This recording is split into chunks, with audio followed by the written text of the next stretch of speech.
أعوذ بالله من الشيطان الرجيم بسم الله الرحمن الرحيم السلام عليكم ورحمة الله وبركاته.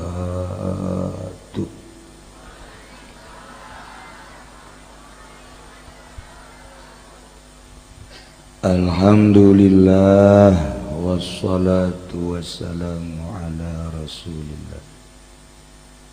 Muhammad ibn Abdillah wa ala alihi wa sahbihi wa mawala amma ba'du. Faqala Allah ta'ala fil Qur'anil Karim wa huwa asdaqul qailin. A'udzu billahi minasy syaithanir rajim. Wa dzakir fa inna dzikra tanfa'ul mu'minin. Langkung dipayun urang sami-sami nyanggakeun puja sinareng puji ka Gusti Allah anu Maha Suci. Parantos masihan tina rupa-rupa nikmat ka urang sadayana, terutama nikmat anu kacida pisan ageungna nyaeta nikmat iman sinareng Islam. Sholawat sinareng salam mugia dilimpahkeun ka junjunan alam Kangjeng Nabi urang, Kangjeng Nabi Muhammad sallallahu alaihi wasallam, katut ka para kaluargina oge ka para sahabat-sahabatna rawuh para tabi'in asbat tabi'in al-mukarramun para alimil ulama, para asatid, para tokoh masyarakat, bil khusus tamu-tamu anu ti tebih aya anu ti Balaraja. Saya kenalkan seorang ahli batu.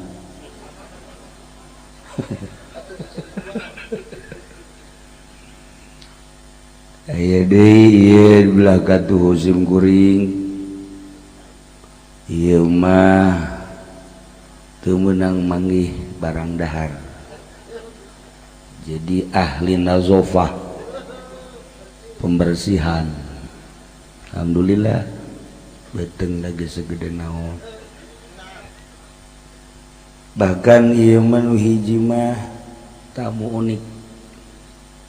lantaran Kangjeng Nabi mah turun wahyu teh kudu make malaikat Jibril.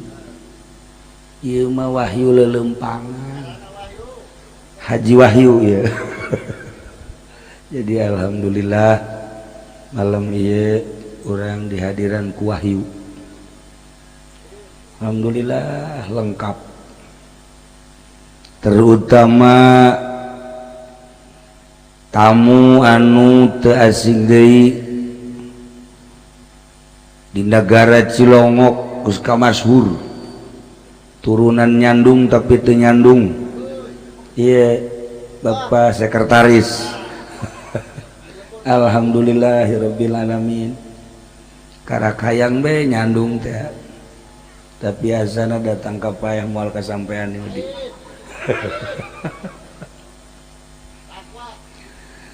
Kalayan inayah ti Gusti Allah, alhamdulillah malam ieu khususna Sim Kuring umumna urang sadayana kempal di tempat dina raraga anu parantos dicatat ku para malaikat Raraga takziman wa takriman ngamulyakeun ngagungkeun kana dilahirkeun junjunan alam Kangjeng Nabi urang Kangjeng Nabi Muhammad sallallahu alaihi wasallam nu malah mandar urang kenging syafaat. Mudah-mudahan nu kumpul di dieu khususna urang kejaga di akhirat disyafaatan ku Kangjeng Nabi urang Kangjeng Nabi Muhammad sallallahu alaihi wasallam. Simkuring ngahaja datang ka dieu malam ieu motifna dua. Nomor kahiji ngalayad ka RT Jiman kulantaran RT Jiman tea deket jeung Simkuring terutama pemajikanna sia masuri deui deket teh lain naon sok pajar bogoh deh lain jadi ada tukang urut jadi deket alhamdulillah hubungan bilateral ngurut. Nah alhamdulillahirabbil alamin. Malam ieu Simkuring ngahaja takziah ke RT Jiman kurang bacakeun Fatihah ka anjeunna ila hadrati ruhi RT Jiman Al-Fatihah. Bismillahirrahmanirrahim. Alhamdulillahirabbil alamin arrahmanir rahim maliki yaumiddin. Iyyaka na'budu wa iyyaka nasta'in ihdinas siratal mustaqim. Shiratal ladzina an'amta 'alaihim ghairil maghdubi 'alaihim waladdallin.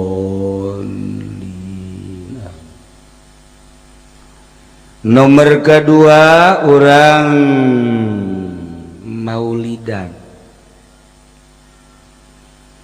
patali jeung iman orang ka Allah iman orang ka Kangjeng Rasulullah Muhammad sallallahu alaihi wasallam ku iman ka Kangjeng Nabi sanajan peuting bari tiris jam 12 kurang saparapat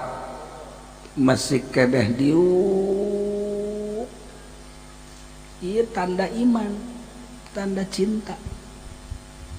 Lamun teu cinta ka Kangjeng Nabi titah diuk di dieu jeung moal daek. Moal daek ieu tanda iman mentak geus pol ieu iman. Kulantaran geus pol lamun paeh ieu kuari ka surga. Maksudnya lain amin mun urang paeh babarengan daek ka surga daek di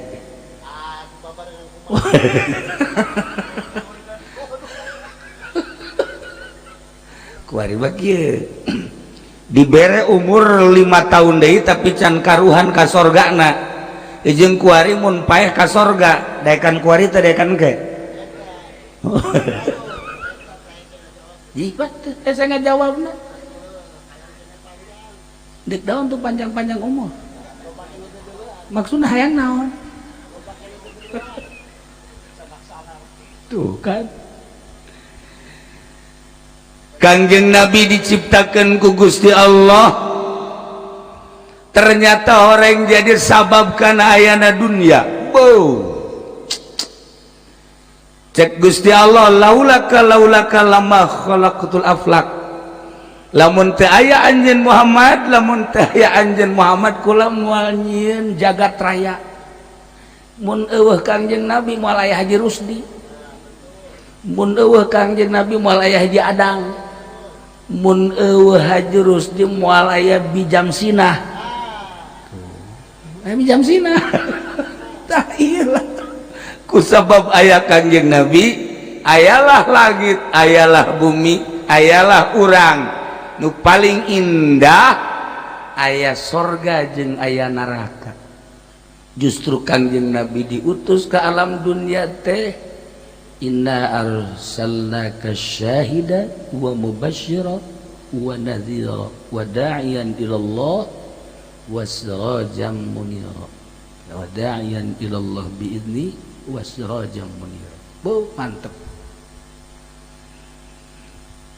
Teu wauh jeung Kangjeng Nabina jarakna ge jauh ke Madinah. Teu wauh ka Kangjeng Nabi, Kangjeng Nabi mah mulya urang mah hina. Tapi sinar Kangjeng Nabi ya Allah, ieu nyorot ieu ka lembur ieu. Ieu kasorot, Masya Allah. Cek kula ieu karasep ieu. Karasep ieu garelis. Malam ieu beus balik mah jarore deui. Jarore itu sebab ieu bakal sorot ku sidar Kangjeng Nabi malam ieu jadi gelis. Tadi kita ditanya awe dangtung di ditu caka jerus gelis amat. Asli mah jore di. Lantaran kasorot ku sinar Kangjeng Nabi jadi gelis. Nah, malam ieu beungeut ieu sebenarnya mah beungeut asli apa lain sih. Di kadang karucem kieu ieu bangsa beungeut kredit ka jenggok mah. Tah ieu. Ya tapi kasorot ku sinar Kangjeng Nabi kan tadi dibaca anta syamsun anta badrun anta nurun fauqa nurin anta iksiru wa ghalli anta misbahus sudur anta syamsun Gusti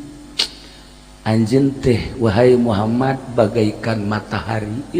pohara anta badrun bagaikan bulan. Kangjeng Nabi na secara zahir geus teu aya tapi sinar Kangjeng Nabi na nyorot ka dieu. Oh jadi cararaan caang ku lampu caang ku iman caang kadeuleuh lah jelema sinar Kangjeng Nabi mah ulah sambarangan gagah bedas. Da ieu teh urang berkat sinar Kangjeng Nabi anu nyorot ka lembur ieu khususna nyorot ka dada urang diuk simpul mengharapkan syafaat Kangjeng Nabi urang Kangjeng Nabi Muhammad sallallahu alaihi wasallam. Kangjeng Nabi dilahirkeun ke alam dunia dibawa ku malaikat. Malaikat teh mawa Kangjeng Nabi diais ku malaikat dibawa ti Basri ka Maghrib dibejakeun hadza malihul kaun hadza Muhammadu ialah Muhammad anu jadi keistimewaan anu jadi keindahan anu jadi harapan manusia. Eta teh ku malaikat dibawa ternyata orang malaikat eta mampir di lebur ieu. Baheula teh mampir di dieu malaikat. Dibejakeun heuy Haji Jamsinah.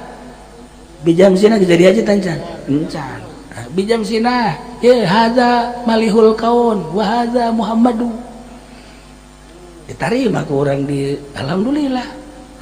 Ieu urang teh berkat malaikat baheula transit di kampung Cilongok di dieu kuari karasakan ku urang. Masya Allah ieu berkat sinar Kangjeng Nabi urang Kangjeng Nabi Muhammad sallallahu alaihi wasallam. Sakiceuk malaikat ti Basri ka Maghrib ngabejakeun bahwa ieu teh malihul kaun ieu teh hadza Muhammadu. Boga kaistimewaan Kangjeng Nabi teh diturunkeun ke alam dunia nek ngaroba sesembahan nu tatadina sesembahan teh ka batu tatadina sesembahan teh ka kayu tatadina sesembahan teh ka makhluk tatadina sesembahan teh kana material nah dirobah ku Kangjeng Nabi sesembahan anu asli mah khaliqus samawati wal ard pangeran nu nyiptakeun langit jeung bumi dirobah ku Kangjeng Nabi. Atuh ngarobah sesembahan teh teu sambarangan. Oh Abu Jahal teh reaksi dek ngabunuh Kangjeng Nabi. Kafirin musyrikin teh senang sesembahanana dirobah lantaran cek manehanana ieu pangeran sakieu gede nage hararese bae komo pangeran teu kadeuleu pangeran teh ieu Uza ieu Lata ieu Manat bulede pangeran teh ieu ribut bae di alam dunia pas ini politik pas ini ekonomi pas ini budaya pas ini jeung tek-tek bengek sakieu ge pangeran teh gede komo pangeran Muhammad teu kadeuleu eta boga pikiran teh kos karar itu Masya Allah tapi di Cilongok bang geus teu boga pikiran kos kitu iman iyalah hebatna urang langsung iman bae Allah maha pencipta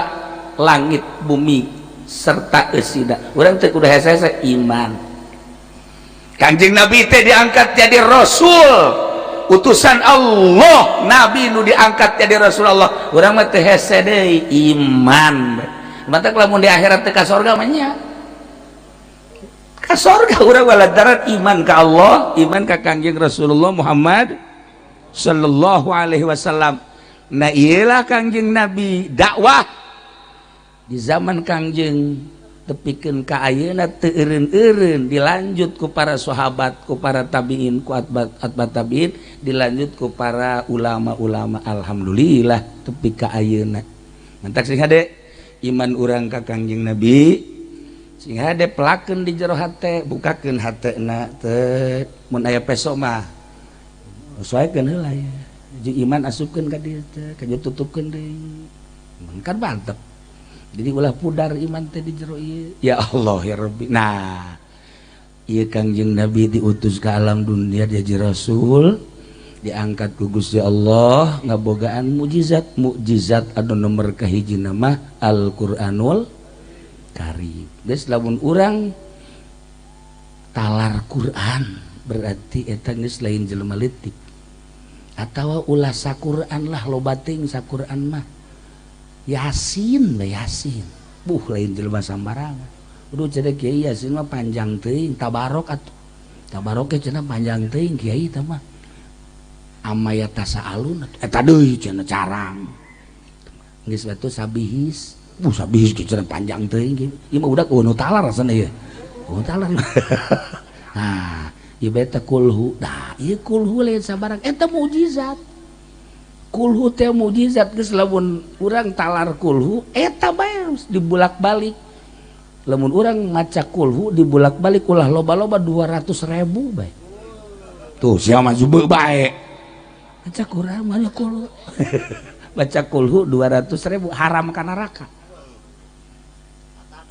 atakah ngaranna bentak siapkeun tasbihna asal peting jam 12 hudang mandi wudu sholat langsung baca kulhu datang ke subuh ngomong doang ya menang tilu heuh aya bae 200.000 jelema nu maca kulhu menang 200.000 saumur hirup moal ka neraka nah bentak oleh-oleh nah urang malam ieu ye nya malam ieu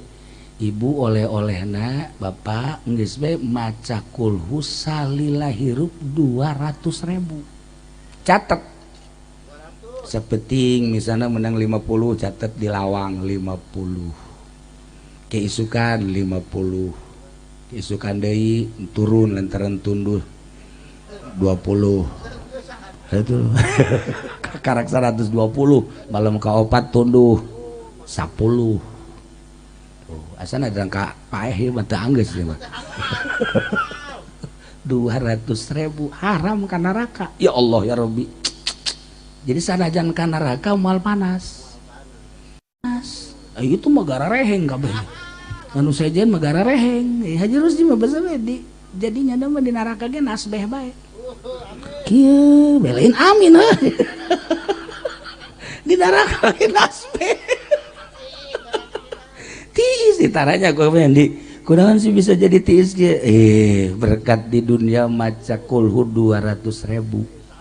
jadi teu panas dek ngabuktikeun bahwa neraka teh seuneuna eleh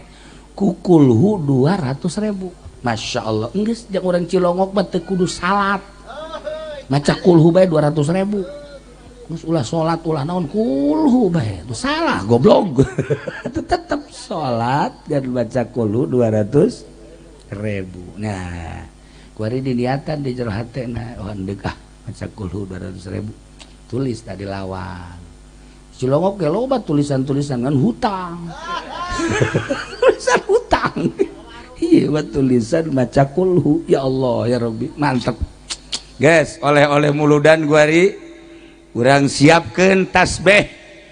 siapkeun rencana di jero hate salila hirup urang maca kulhu sabaraha lobana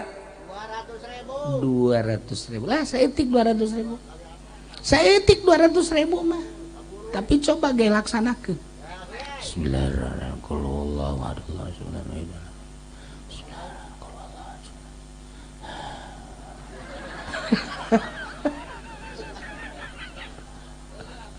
cak pamajikan ke haji ke mana sih teh sorangan tadi mah aya sorangan bareng kieu waduh budak mabok kulhu ya teu kuat beda lamun urang nonton TV kieu bisa penting kuat tapi lamun urang maca kulhu ya maca kulhu 3 4 5 ieu kos aya aibonan we mata heuh beda maca kulhu sebab lawan dumantek teu kuat naon kulhu teh wahyu diturunkeunna ge teu sambarangan dibaca ku urang anu daharna ge sambarangan nginungna sambarangan teu kuat jadi ndekna heuai geus urang siap kuari mah lamun maca kulhu terutama bapak-bapak kopi kopi gitu besi kopina kurang loba saember maksudnya kieu saember mah di lamun diinum ku urang sagelas-sagelas eta mah biasa lantaran ieu mah tunduhna rosa hulu diasupkeun tadi kan mal tunduh tah mah jadi gitulah para jamaah kaum muslimin wal muslimat rahimakumullah nyaritakeun Kangjeng Nabi indah sebab urangna iman tapi kadenge ku Kristen kadenge ku Yahudi benci urang mah nyaritakeun Kangjeng Nabi Masya Allah ulidal habibu wa khadduhu mutawarridun dilahirkeun Kangjeng Nabi pipina ya Allah ya Rabbi wa khadduhu mutawarridun hartina percis kos kembang mawar kumaha kembang mawar teh putih tapi aya beureumna disebut beureum tapi aya putihan Masya Allah etalah pipi Kangjeng Nabi begitu lahir teh percis kos kembang mawar khadduhu mutawarridun di deulina gersep mantak awewe kuari nurutan dimiti dibersihan heula terus dibersihan aja make hideung heula bola juga dina terus kayak mulai di berem-bereman gitu aja lo bating beremna kos utas ditinju ku Muhammad Ali tak iya hayang bagus seperti Kangjeng Nabi ya Allah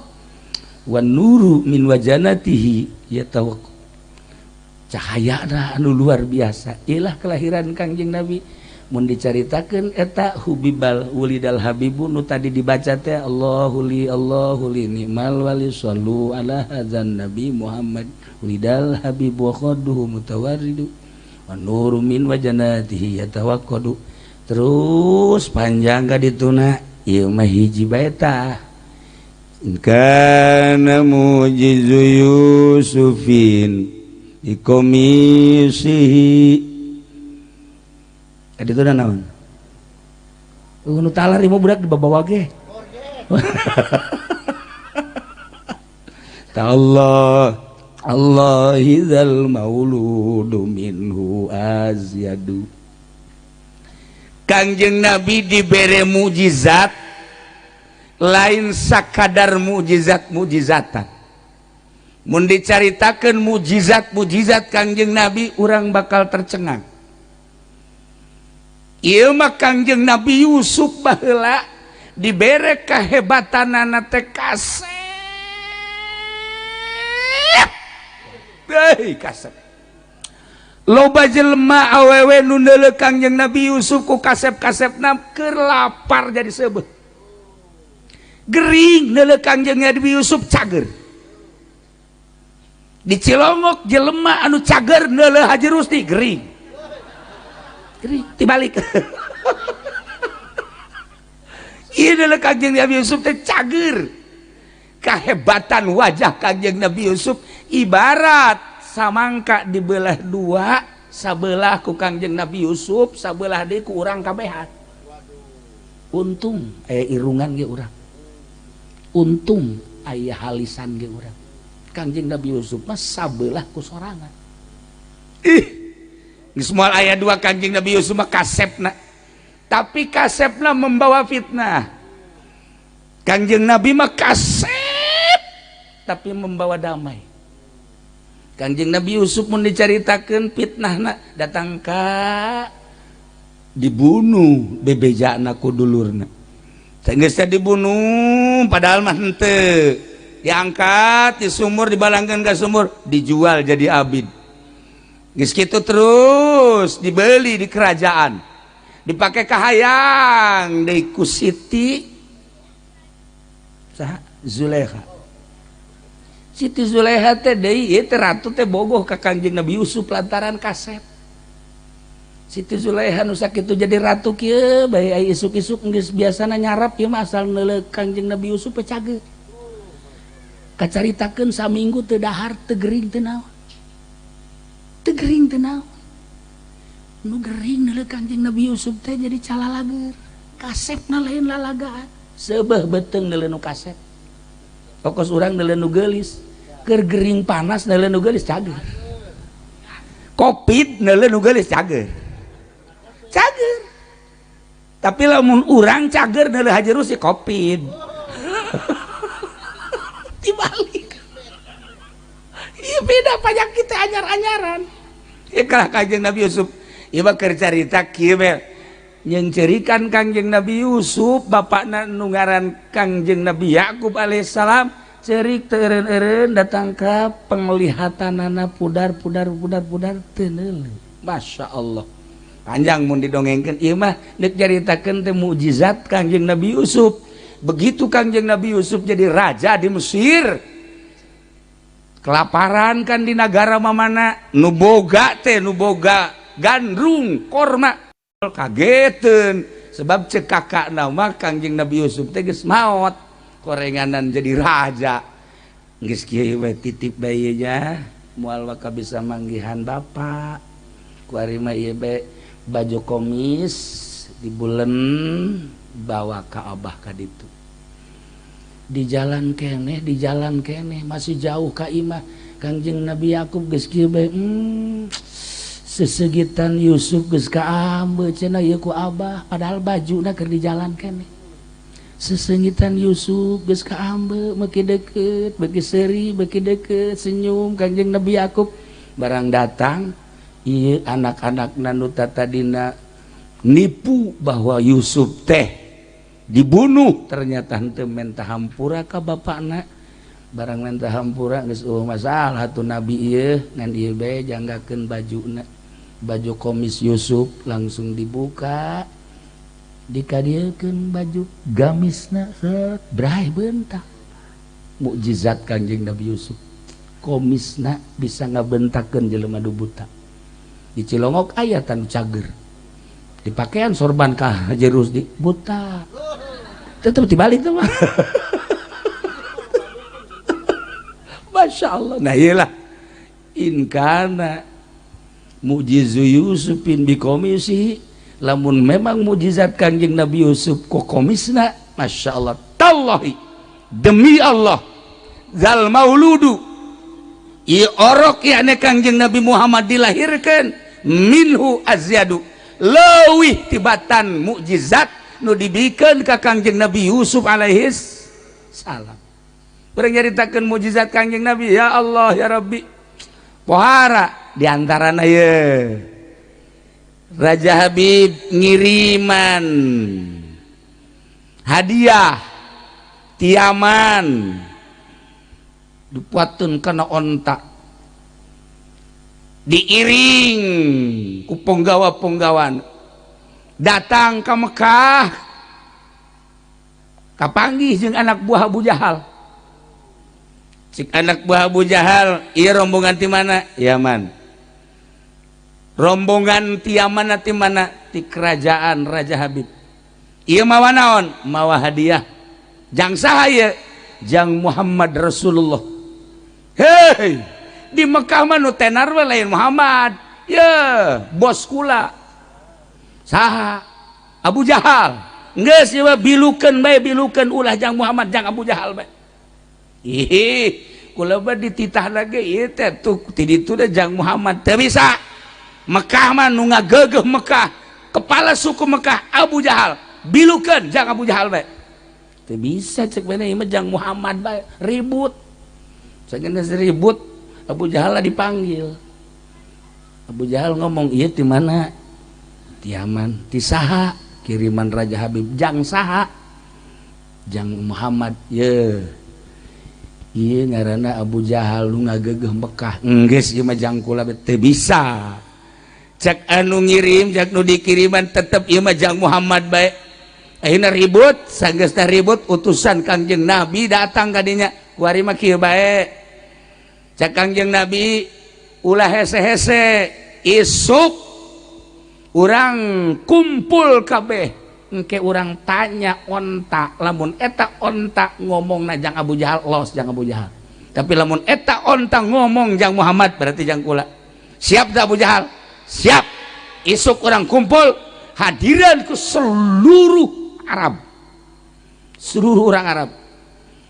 jadilah isuk teh kira-kira bangsa jam 8 ieu teh dek nanya onta boh eta Abu Jahal langsung begitu boga perjanjian gitu langsung datang ke pangeran Lata wayahna tuh kuari mah ulah cicing be ngomong ye ulah ngisin Abu Jahal coba tuh mere penerangan isuk onta mun ditanya ku kula supaya bisa ngomong wahai pangeran Lata pindah deui nya Uza kula nyembah ka maneh teh ieu teh geus sabaraha tahu haju diminyakan bae teu eureun-eureun malah mah make purupuyan segala rupa heeh ieu geus hayang kue bolu-bolu nu mana ge kan dibikeun wayahna isuk mun kula nanya onta wayahna coba onta supaya ngomong pindah deui nya manat ieu pangeran nu tilu nu mana bae atuh coba ulah cara ricing bae atuh cekiana ih ku aing disembah sia cicing bae aya nu ngintip goblok dah Abu Jahal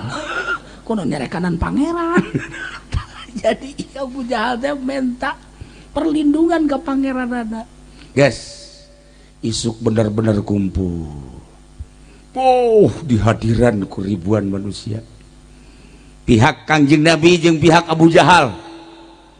langsung Abu Jahal dipanggil coba Abu Jahal onta supaya ngomong nu jelas ieu ti kiriman ti mana jeung jang saha coba Abu Jahal langsung ka hareup onta kunyana diusapa onta dedeh teuing nya coba maneh ngomong sabenerna maneh ieu dikiriman ku Raja Habib teh jang saha jang Abu Jahal apa jang Muhammad onta kieuan cak Abu Jahal teh coba ngomong ulah hohohan ngomong atuh ngomong cekeuna teh diusapan deui ku Abu Jahal wayahna coba ngomong maneh teh ieu teh dipuatan hadiah sakieu lobana jang Muhammad apa jang Abu Jahal sih ieu Abu Jahal ieu teh tokoh Mekah ieu teh kepala suku Mekah wayahna coba ngomong coba di hadiran ku kabehan dia nu ngaromong kieu bae ngomong moal di onta besi ngomong doang eta onta ulah hohohan ngomong terus we diusapan deui di jam 8 datang ka jam 12 tetep bae malah ka jam 12 mah hampir diseruduk Abu Jahal hampir disuruh wah gas Abu Jahal gas bahaya ini onta marah gas dari bagian Muhammad Abu Jahal gas kesangan isin luar biasa bagian Muhammad Kangjeng Nabi ke hareup onta sakulan cakabehan teh geus bisa kulan ieu maneh ieu titah ka dieu kusaha ku Raja Habib di mana Yaman maksudna ieu babawaan teh naon ieu hadiah jang saha jang anjeun wahai Muhammad Rasulullah ngomong onta ngomong Masya Allah Karim warak jelema kabeh kaget lantaran Kangjeng Nabi bisa ngomong jeung onta ngobrol jeung onta Haji Rusdi mah awewe ge ditanya terekeun ngomong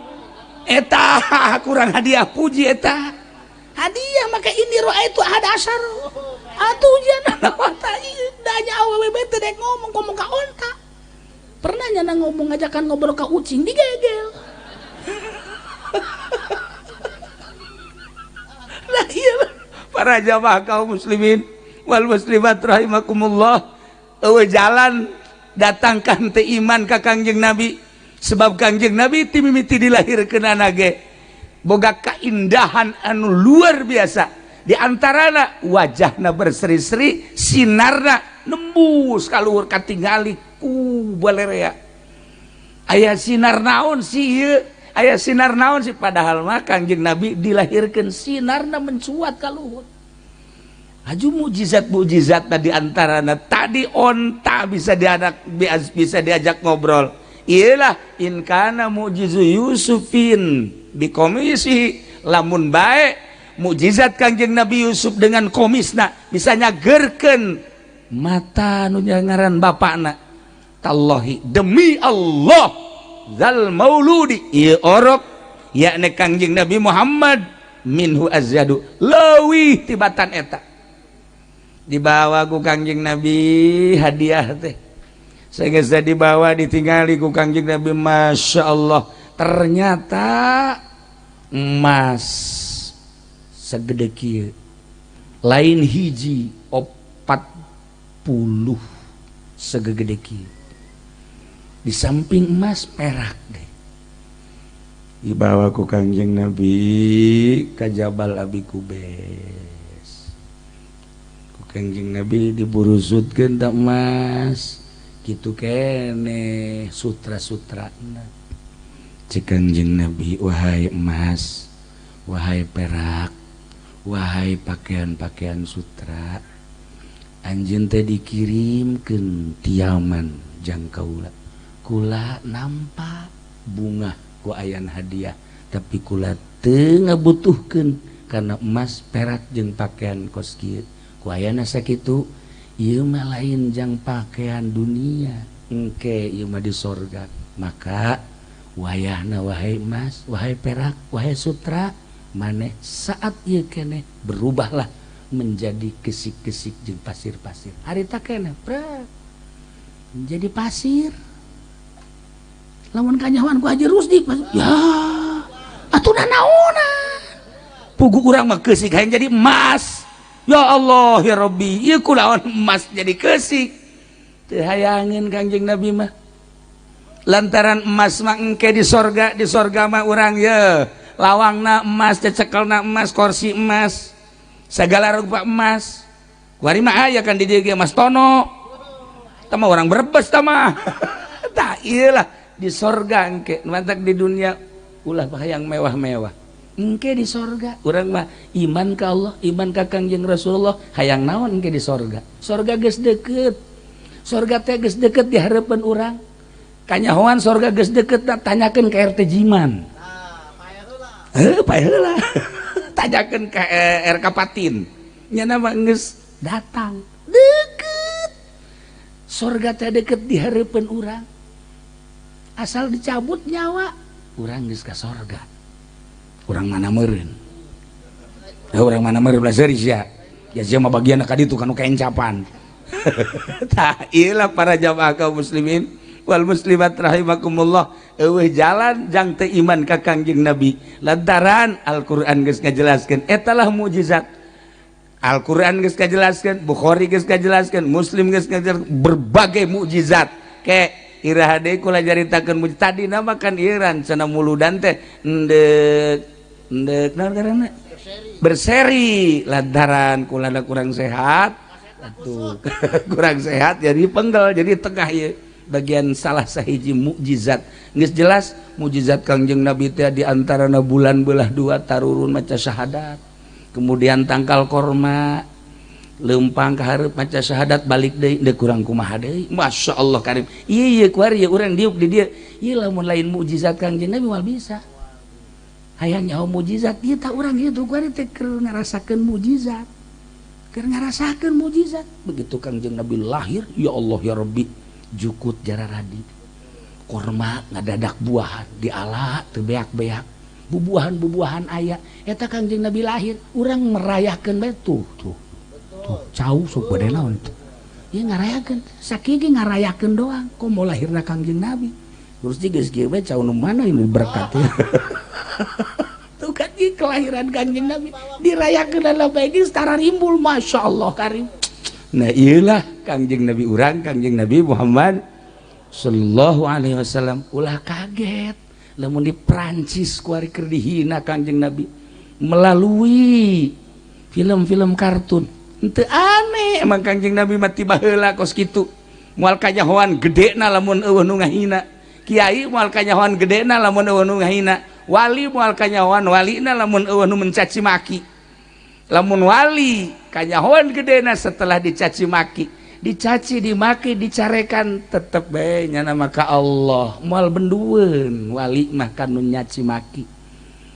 geus riweuheun jelema anu nyeungseurikeun ka wali geus riweuheun jelema anu mencaci maki mangga bae disabodokeun malah dibageuran kara kanyahoan luhurna jelema kiai kitu keneh mantak lamun aya jadi kiai kakarake jadi kiai doang haju dihina begitu dihina goblok beureun yang lain kiai mun tolol mun lain kiai teh mah kos kitu jawara mantak kaji umen nyaho jadi kiai nyaho henteu sebenarnya nah lamun dihina cicing jadi kiai mah tenang ulah ngalawan keur dicoba ku Gusti Allah sebab naon Kangjeng Nabi na baheula nu ngaran diciduhan mah geus sering nu ngaran diomongkeun mah geus sering dihina Kangjeng Nabi geus sering lamun Kangjeng Nabi na kos kitu atuh penerus Kangjeng Nabi ge moal teu kitu mantak moal aya jelema luhur tanpa dihina heula hina heula geus urang lamun hayang jadi jelema luhur dihina malah menta panghinakeun atuh aing atuh ulah kos kitu mah tah kos kitu mah ngaranna blow on nah iyalah para jamaah kaum muslimin wal muslimat rahimakumullah iyalah Kangjeng Nabi urang nu geus dicaci dimaki tegar bae biasa bae henteu bendu kanu nyaci kanu makina di antara akhlak Kangjeng Nabi seperti eta sebab Kangjeng Nabi teh diutus ke alam dunia ieu teh dek nyebarkeun akhlakul karimah urang sebagai umatna turutan Kangjeng Nabi ulah wakaku tatangga ulah wakaku batur urang saimah bae pasti pamajikan urang nyarekan ka urang kan tak urang lamun dicarekan ku pamajikan geus urang ingat ka Kangjeng Nabi bae geus carekan urang siap dagang henteu naon henteu kopi mah lulu lockdown mah lulu dahar hayang ngojeng henteu carekan kan urang Cilongok makan bahasa kos gitu tah lain Cilongok ieu Cilongok gandu Cilongok ieu mah lain kitu Cilongok lain Cilongok ieu mah sopan di dieu mah di lembur ieu mah saropan bahasana ge masyaallah urang dicarekan asa dinyanyian bae kakak ulah gitu atuh tah ngeunaheun kos urang Karawang mah teh mah tah lamun dicarekan ku pamajikan ulah ngomong cicing we ingat ka Kangjeng Nabi lah Kangjeng Nabi ge dicarekan cicing bae ke pamajikan akan teu betah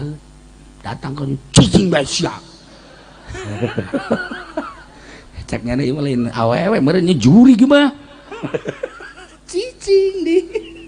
dicarekan ku kumaha ge ulah malah naon engke gejana ge keseleun sorangan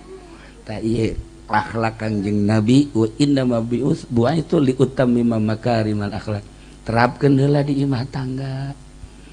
salaki ka pamajikan kudu make akhlak pamajikan ka salaki make akhlak kan geunah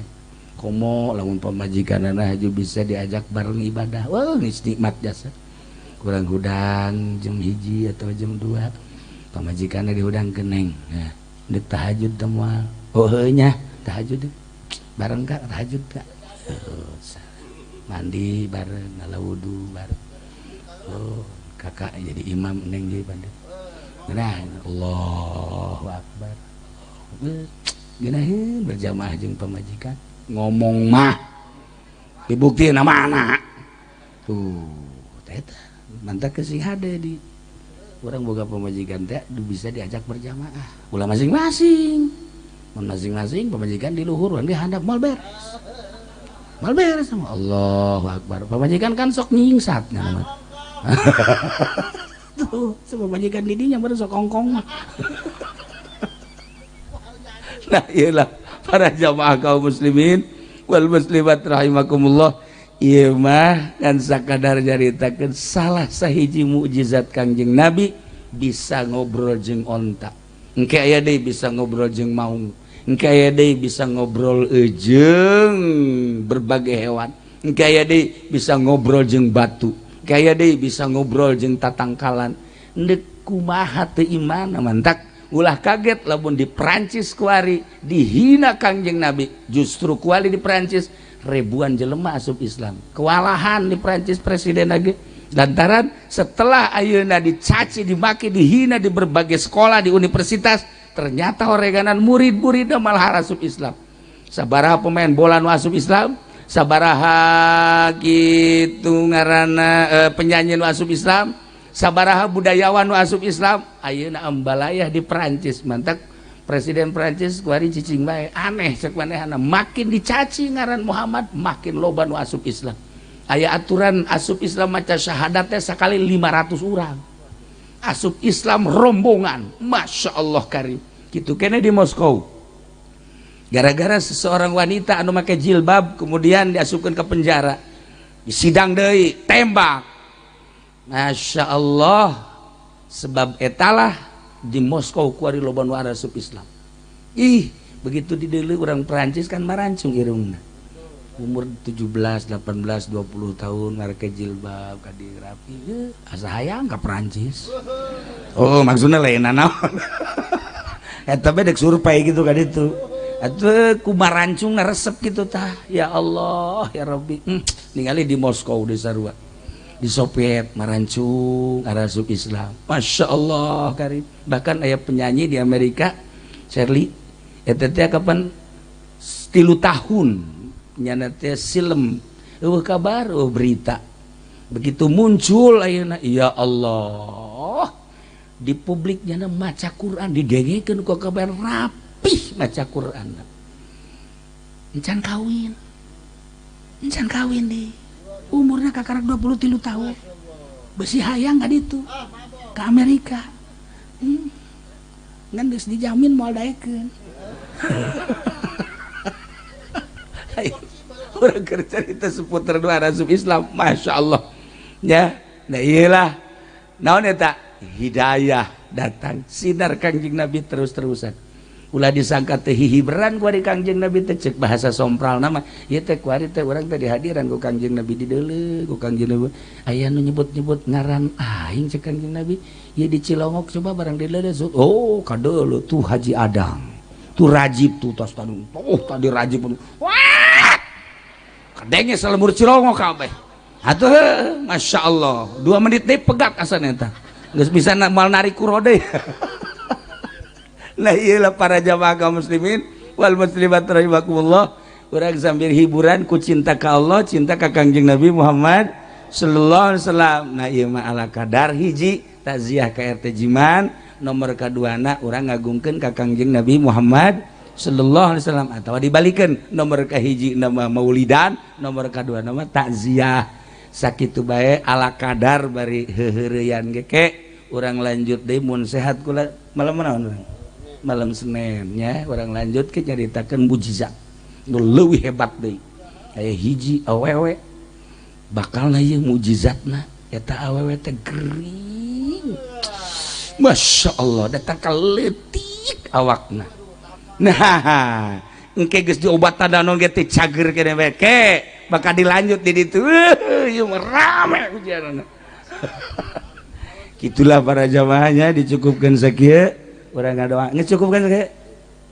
aya keneh teh lain maksudna acarana eueuh doa Allahumma shalli wa sallim ala sayyidina Muhammadin fil awwalin wal akhirin wa barik wa sallim wa radiyallahu ta'ala an sadatina ashabi sayyidina Rasulillah ajma'in. Ya Allah ya rabbal alamin, Allahumma arham ummat sayyidina Muhammad, Allahumma ajbur ummat sayyidina Muhammad, Allahumma aslih ummat sayyidina Muhammad, Allahumma farrijan ummat sayyidina Muhammadin sallallahu alaihi wasallam. Allahumma anfa'na bima 'allamtana wa 'allimna ma yanfa'una wa zidna ilman wa yaqinan wa zidna ilman wa yaqinan wa zidna ilman wa yaqinan walhamdulillahi ala kulli hal wa na'udzu billahi min kulli hali ahli an-nar. Rabbana taqabbal minna innaka antas samiul alim wa tub 'alaina innaka antat tawwabur rahim wa shalli wa sallim ala jami'il anbiya'i wal mursalin walhamdulillahi rabbil alamin. Ingat amanat maca kulhu 200. Wallahul muwaffiq ila aqwamit thariq. Wassalamualaikum warahmatullahi wabarakatuh.